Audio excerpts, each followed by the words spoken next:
हमें किम मिन के बचपन की यादें दिखाई जाती है। वो अपने मॉम डैड के साथ पत्तों का घर बना रहा होता है, पर उससे ना बनने पर उसके पापा उसे कुछ ट्रिक्स दिखाकर मोटिवेट करते हैं। उसका प्रेजेंट का दुश्मन चेयरमैन तब उसका अच्छा दोस्त था। उसके बर्थडे पे रिया उसे एक प्यारा सा गिफ्ट देती है, पर उसका दोस्त गिफ्ट लेकर भागने लगता है। किम मिन भी उसके पीछे भागता है। उस वक्त सभी लोग बहुत खुश होते हैं। फिर किम अपने परिवार के साथ कार से कहीं जा रहा था, तभी उनकी कार का एक्सीडेंट हो जाता है, जिसमें उसके मॉम डैड की मौत हो जाती है, पर किम बच जाता है। मिस्टर होंग उसे स्ट्रांग रहने के लिए कहते हैं। वो कहते हैं, आज से तुम मेरे बेटे हो, चेयुल और मैं अब तुम्हारी ही फैमिली है। तुम्हारे मॉम डैड तुम्हारा वेट कर रहे हैं, उन्हें आखिरी विदाई देने चलो। वो अपने मॉम डैड को आखिरी विदाई देने जाता है। मिस्टर होंग उसे एक डॉक्यूमेंट पर साइन करने को कहता है, जो उसके पेरेंट्स के फ्यूनरल के लिए जरूरी होता है। पर उससे पहले किम वॉशरूम जाता है। वहां उसे उसके पॉकेट में एक लेटर मिलता है, जिसमें लिखा होता है कि कोई भी पेपर साइन मत करना। अब किम मिस्टर होंग को किसी से बात करते सुन लेता है कि आज ही किम से पेपर साइन करवा लो, फिर कंपनी का सीईओ मैं बन जाऊंगा। किम बाहर बैठा होता है, तभी चेयुल उसके पास आता है। वो कहता है, अब से तुम हमारे घर आके रहो, हम भाई भाई साथ रहेंगे, और पापा ने कहा है कि उसके लिए तुम्हें ये पेपर साइन करने होंगे। वो देखता है कि एडॉप्शन के पेपर्स के पीछे कंपनी के राइट्स के पेपर होते हैं। वो साइन करने की जगह कुछ और ही लिख देता है, लेकिन चेउल के उसे टच करते ही उसे डरावने हाथ दिखाई देते हैं और उसे एलर्जी होने लगती है, तो वो वहाँ से भाग जाता है। वो अपने घर आ जाता है, पर वहाँ वो बहुत अकेला महसूस करता है, क्योंकि वहाँ उसका दुख बांटने के लिए कोई नहीं होता। दूसरे ही दिन वो एलर्जी के रैशेस से भरी अपनी शक्ल देखकर डर के मारे चिल्लाता है, और इन डरावनी यादों को याद करके किम मिन को अब होश आ जाता है। जिया पूछती है, मास्टर क्या आप ठीक हो?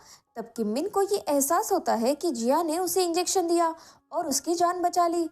वो कहता है, तुमने मुझे ऐसी हालत में भी पहचान लिया, क्या तुम्हें मैं मॉन्स्टर के जैसा नहीं लगा? जिया कहती है, आप कैसे भी दिखे, आप मेरे मास्टर है। वो कहता है, मैं भी एग्जैक्टली वही सोच रहा हूँ, तुम उस वफादार कुत्ते से भी बेहतर हो, तुम्हें इस चीज पर गर्व होना चाहिए। वो उसके गालों पर हाथ रखकर कहता है, तुम कितनी प्यारी हो, मैं तुम्हारी लेवल बढ़ा के तुम्हें प्रीटी ग्रुप में डाल रहा हूँ। जिया कहती है, इस बात से पलट मत जाना, पर उसे एक नहीं बल्कि 2 इंजेक्शन लगाए गए हैं। ये देखकर वो पलटने की बात करता है, तो जिया पूछती है, तुम्हें किस चीज से एलर्जी है? किम के ना बताने पर वो कहती है, फ्रेंड्स के बीच में सीक्रेट्स नहीं होते, पर किम उसे भगा देता है। अब जाते वक्त जिया पूछती है, क्या आपके पैर की उंगलियां ठीक है मास्टर?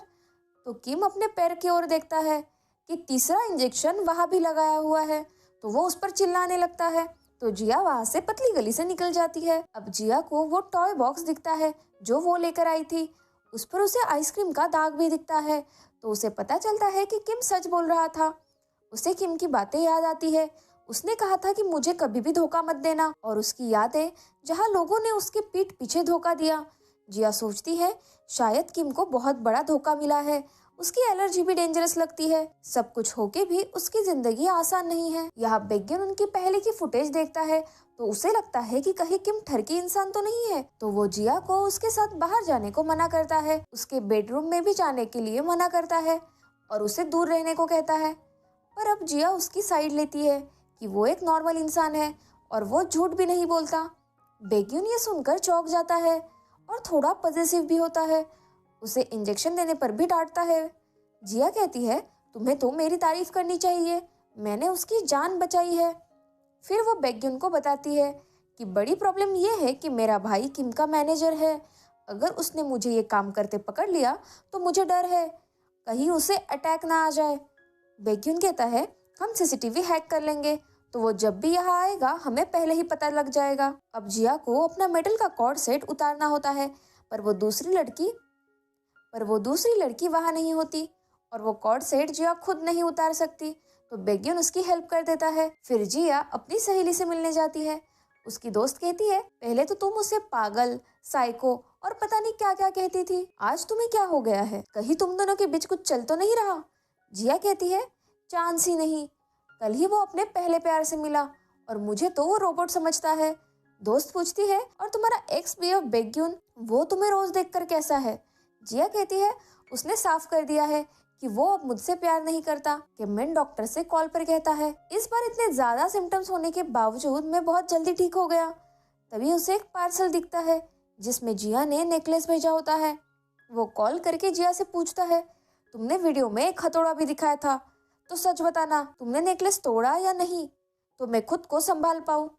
जिया के बार बार कहने पर भी वो यकीन ही नहीं करता, बात की गारंटी मांगता है और कॉल कट कर देता है, जिससे जिया उस पर फिर से चिढ़ जाती है। अब चेयुल जिया के भाई को आजी3 का वीडियो दिखाकर पूछता है कि क्या वो इस प्रोजेक्ट के बारे में जानता है।